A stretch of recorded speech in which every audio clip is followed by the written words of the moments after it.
Halo, assalamualaikum warahmatullahi wabarakatuh. Balik lagi di video aku, teman-teman. Kali ini aku bukan berada di kolam kayak video-video aku sebelumnya. Nah, kali ini aku lagi berada di Cianjur, di salah satu studio yang ada di Cianjur. Dan di samping aku ini ada teman aku, dia adalah salah seorang pengelola UMKM, freelancer, kemudian desainer. Wah, pokoknya banyak banget lah job desk dia tuh di kesehariannya. Nah, daripada kita penasaran, kita langsung aja kenalan sama orangnya.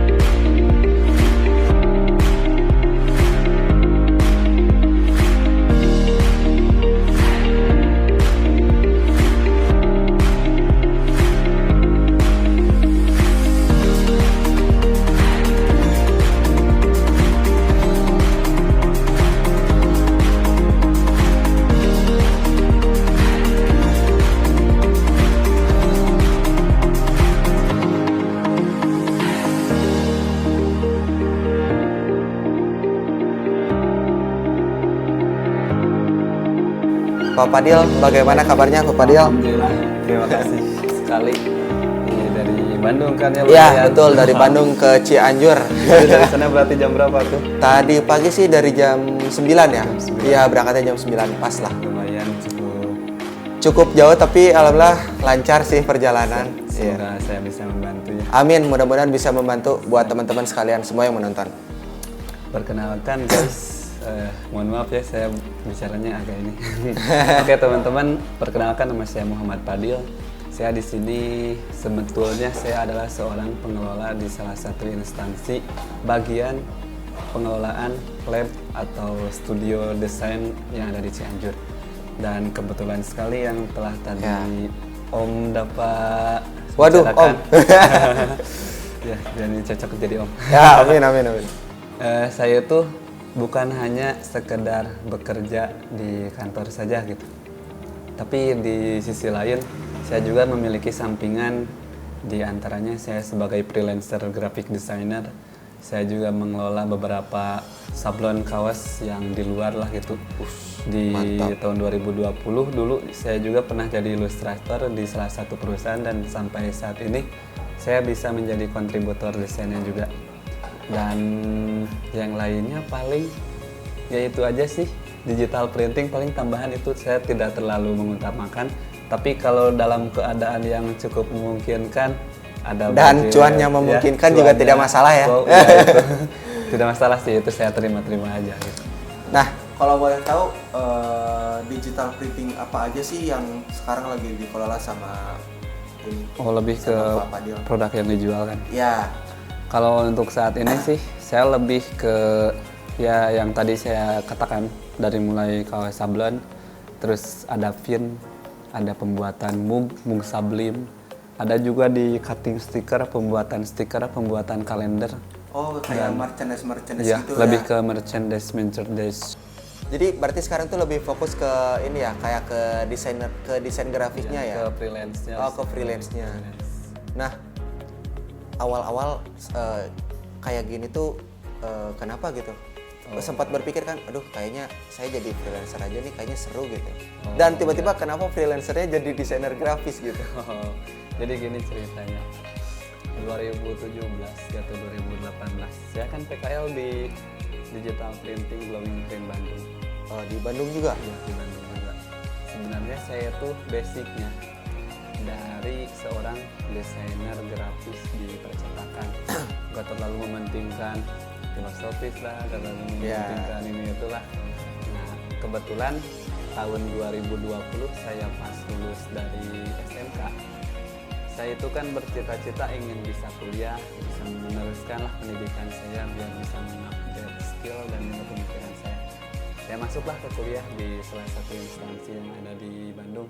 Ya kita sebutkan saja karena ini juga ini ya. Ya kebetulan disclaimer, kita sama-sama satu kelas dan sama-sama satu universitas yang ada di Bandung. Universitasnya itu Widyatama Bandung ya, kalian pasti tahu lah. Di situ kan ada DKP, Nah, mulai masuk dari situ, jalan beberapa semester, lihat teman-teman yang ada jadi freelancer, yang ada jadi kontributor di salah satu website. Ya kebanyakan lah jadi lebih ke freelancer kan. Otomatis saya juga mulai Tertarik ya? tertarik lah gitu, termotivasi. Yang lain gitu bisa, kalau saya masa nggak bisa gitu. Iya benar. Saya coba-coba aja lah. Saya kembangkan portofolio saya promosiin itu di website, di sosial media. Alhamdulillah dengan berjalannya waktu dan juga semangat saya yang terus-menerus mempromosikan portofolio. Nah, adalah beberapa gitu yang mengiring saya menjadi seorang graphic designer untuk dipercayai membuat desain untuk perusahaan tersebut.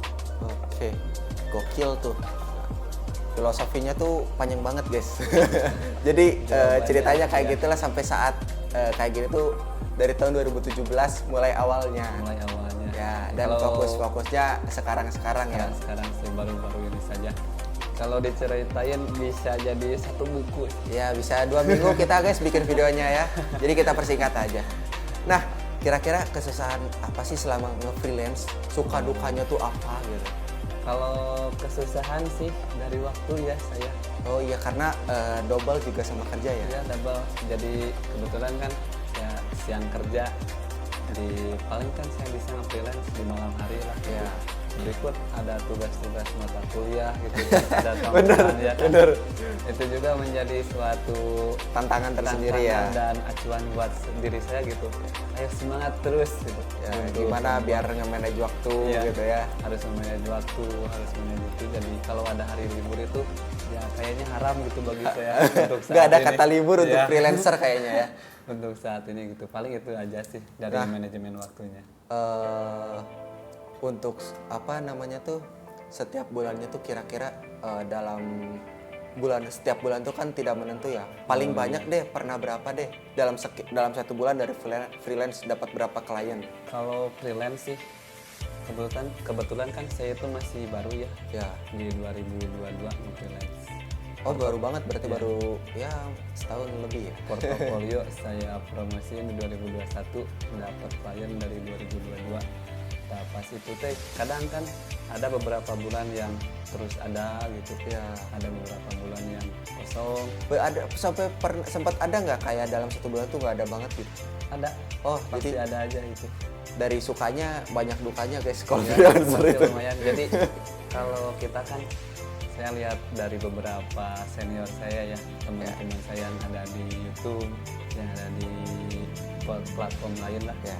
Jadi mereka itu membuat satu desain itu bayarannya harus bisa Menutupi. 10 bulan ke depan. Oh Itu sih buat dari masukan saya. ya. Tapi itu juga harus disesuaikan ya dengan Ya dengan ini ya, ya, kemampuan kalian, kita, hasil ini. value kita di mata orang lain, dan Ya. desain yang kita buat itu harus sesuai dengan keinginan, sesuai filosofis, dan bagus dari segi estetika dan berguna untuk kedepannya untuk suatu brand tersebut. Iya, gokil banget. Nah, tadi kan kita udah bahas dukanya di dalam satu bulan itu nggak selalu ada ya. Nah, kita bahas sukanya nih. Kira-kira dari satu customer pernah dapat berapa nih yang paling besar nih? Tadi kan dukanya nggak setiap bulan ada ya. Nah, sekarang dari satu klien tuh mungkin bisa nutup berapa bulan nih kalau Pak Fadil? Cukup rahasia sih sebenarnya. Tapi nggak apa-apa biar bikin semangat buat yang nonton di sini kan. Iya sih bener. Pernah di 2022 itu baru banget sih. Saya ada klien yang UMKM 3 dulu. Terus setelah itu ada dari temennya dari pemerintahan. Dia itu pengen dibuatin suatu logo gitu guys. Nah, saya juga belum ini sih, jadi gak berharap banget lah gitu dari Ya. temen UMKM lah, tahu kan kalian budget 1 juta ke bawah gitu. Buat saya ya, tapi buat orang lainnya lumayan. Saya juga mensyukuri gitu, udah dapat klien juga. Nah udah gitu kan, saya di hire lah gitu. Udah jadi 2 minggu jadi, tahu-tahunya saya dikasih uang kurang lebih 4 jutaan Dari satu logo tersebut. klien. Gokil guys. Yang terpenting dari mereka gitu, dari klien tersebut, kalau kalau nanti pas mereka ngebutuhin desain tersebut harus sesuai dengan logo yang dibuat pada waktu itu. Dan sampai saat ini yang kemarin paling buat jersey-nya aja.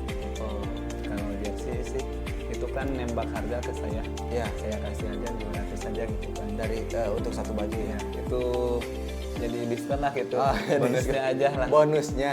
Iya, buat ini kan lumayan juga gitu. Nah, sekedar informasi kita tuh lagi berada di studio yang berada di Cianjur. Oh iya benar. Karena tadinya kita mau ngetek di rumahnya, karena kebetulan lagi renovasi ya, jadi sebagian pindah dulu ke sini gitu. Nah, ini deh apa namanya saran buat teman-teman yang baru mau mulai nge-freelance di tahun sekarang deh. Gitu. Saran dan masukan. Jadi sekarang kan tahun dimana desain itu lagi naik. Ya, lagi naik-naiknya banget nih. Kita itu seperti lagi menyeberang di tengah lautan. Jadi banyak banyak ancaman dan juga banyak Persaingan lah ya. lah gitu bukan hanya kita yang berlayar, tapi pasti ada nahkoda lain yang terus berlayar untuk sampai dengan tujuannya. Nah, untuk itu bagi kalian yang ingin menjadi freelancer di tahun ini, Ya, fokuskan terlebih dahulu untuk mengupgrade skill, ya. terus membuat portofolio yang layak diposting atau layak Dicatat ya poin-poin pentingnya ya. kita itu soalnya desain itu nggak bisa langsung jadi gitu, harus ada proses-proses tertentu, proses estetika Ya. yang kita harus lalui, dari mulai melihat desain orang, terus membuat karya desain dari sendiri, membuat desain tiruan, membuat desain yang dibuat-buat. Nah itu teh perjalanan tersebut bisa membuat taste kita menjadi desain yang cukup lebih baik dari Ya. yang baik. Yang penting kita harus ningkatin dulu skill kita ya, Iya. biar orang itu percaya bahwa kita mempunyai kemampuan untuk memenuhi kebutuhan klien. Nah itu paling itu aja. Nah tapi buat kalian yang ingin mendapatkan klien, contoh katakanlah kita itu udah ada portofolionya, udah di share, tapi klien belum ada nih. Daripada kita menunggu klien, mending kita tawari aja gitu. Ya, ke klien. pakai ini ya, media online ya. Iya bisa Berarti. pakai ads, bisa juga kalian itu langsung ngirim Gmail gitu ke email-email perusahaan. Media gitu. online, entah itu platform-platform ini ya. Ini saya graphic designer gitu. Ini mau ngenawarin jasa saya, ini portofolionya. Nah ini di perusahaan Bapak itu ada kemungkinan bagus lah kita dibuat Ya. suatu desain dari segininya, dari segininya. Nah nanti kalau mereka tertarik tuh akan presentasi kita yang kita kirimkan lewat Gmail tersebut. Insya Allah buat kedepannya mungkin teman-teman juga bisa di-hire sama perusahaan. Nah, itu dia pesan buat freelance yang belum mendapatkan ini dan buat freelance yang baru memulai ya. Nah, untuk sekedar informasi aja sedikit nih, karena kita mau nutup video tersebut. Jadi, Pak Fadil ini adalah seorang guru juga di sini. Nah, dia jadi seorang guru juga, dan dia hebatnya adalah dia membagikan ilmu dia yang dia punya, bukan secara cuma-cuma, maksudnya membagikan ilmunya kepada murid-muridnya gitu. Jadi dia kebetulan dia memang satu kelas dengan saya, satu universitas. Dia pergi ke Bandung mendapatkan ilmu, terus dia balik lagi ke Cianjur ke tempatnya, terus dia membagikan ilmu-ilmu dia. Itu yang saya salut sama dia, respect banget gitu. Oh, iya. Ini tuh orang-orang yang patut diapresiasi gitu loh. Enggak sih. Sebenarnya sih, ini buat teman-teman. Saya itu kan persyaratan jadi guru itu harus S1 kan tahun Ya, ini. karena sedang dalam proses ya. Karena saya masih dalam proses, profesi saat ini saya itu adalah seorang teknisi laboran, khususnya di studio ya, studio desain komunikasi visual di salah satu instansi yang ada di Cianjur. Nah mungkin buat kedepannya saya juga insya Allah menjadi guru bila ada rezeki ya. Amin, Kalau amin. enggak juga paling saya jadi freelancer yang lain. Iya. Tapi untuk men-share ilmu, kan ada nih pepatah mengatakan gajah mati meninggalkan gadingnya, harimau mati meninggalkan taringnya. Nah berarti manusia mati itu meninggalkan ilmunya dan nasihat semasa hidupnya. Nah, itu dia pesan-pesan dari Pak Fadil. Jangan pelit untuk memberikan ilmu yang kita punya ya. Dan terima kasih juga buat Pak Fadil atas ilmunya, Terima atas kasih banget, waktunya juga. Mohon maaf nih mengganggu waktunya di hari libur. Nah, jangan lupa like, comment, and share ke teman-teman kalian. Sampai jumpa di pertemuan berikutnya. Bye-bye. Terima kasih kawan-kawan.